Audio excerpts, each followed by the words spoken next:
रामकृष्ण हरी। आज आपण सार्थश्री ज्ञानेश्वरी अध्याय 12 ओवी क्रमांक 173 या ओवीचा थोडक्यात अर्थ पाहणार आहोत। ओवी अशी आहे, मोक्ष देऊनी उदार काशी होय कीर, परी वेचावे लागे शरीर तिये गावी। अशी सुंदर अशी ओवी आहे। या ओवीचा थोडक्यात अर्थ सांगता येईल की काशी क्षेत्र हे अतिशय पवित्र आहे आणि या ठिकाणी गेल्यानंतर निश्चितच त्या जीवास मोक्ष प्राप्त होतो, परंतु त्या ठिकाणी त्या क्षेत्रावरती त्याला आपले शरीर खर्ची पाडावे लागते, तरच मोक्ष प्राप्त होतो।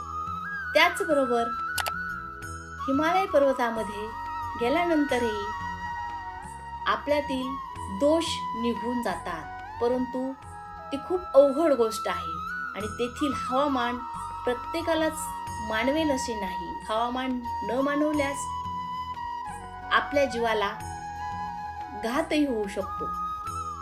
त्याचबरोबर गंगेमध्ये स्नान केल्यानंतर त्या जीवास निश्चितच पापांचे व तापाचे क्षालन होऊन मोक्ष प्राप्त होतो, परंतु गंगेमध्ये स्नानात जाणे सुद्धा खूप अवघड आणि धोक्याचे आहे।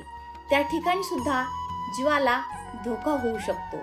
सांगायचे तात्पर्य एवढे की या सर्व ठिकाणी गेल्यानंतर माणसाला त्या जीवाला मोक्ष प्राप्त होतो, परंतु त्या सर्व गोष्टी खूप अवघड आहेत। परंतु मोक्षापर्यंत पोहोचवण्याची अतिशय सोपी गोष्ट म्हणजे जो जीव संतांना अनन्य भावाने शरण जातो आणि त्यांची तन मन धनाने सेवा करतो, त्यांनी दिलेल्या आत्मबोधावर रूढ होतो, तो निश्चितच मोक्षापर्यंत पोहोचतो। आणि हा मोक्षापर्यंत पोहोचवण्याचा अतिशय सोपा मार्ग आहे।